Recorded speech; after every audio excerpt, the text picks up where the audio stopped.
L'AIFO, c'est d'abord un syndicat. C'est un syndicat qui doit qui doit assurer le bien-être de celles et de ceux qui sont membres de ce syndicat, des gens qui enseignent ou qui travaillent dans le milieu éducatif ou autour du milieu éducatif franco-ontarien, dans les écoles de langue française de l'Ontario. C'est d'abord ça. Mais c'est aussi un moteur de développement communautaire, c'est un moteur de développement social.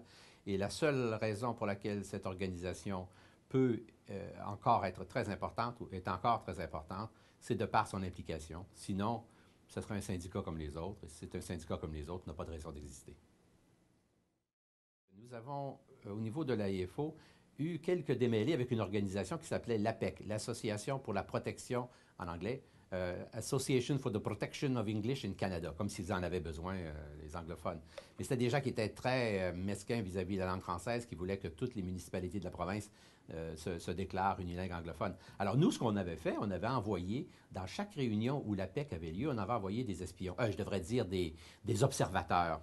Et les gens ramassaient l'information qui était là, écoutaient ce qui se disait. Et après, on avait fait un rapport, on avait fait un rapport ça au procureur général de l'Ontario, qui avait menacé l'APEC de poursuite puisque les commentaires et les documents qui étaient présentés étaient à teneur raciste. Et ça a comme tué ce mouvement-là assez rapidement. L'AFO, c'est un syndicat qui a été, qui est et qui sera d'une importance primordiale dans le développement de l'éducation en langue française en Ontario et dans le développement de la société franco-ontarienne et la place que nous prenons en tant que francophones dans cette province.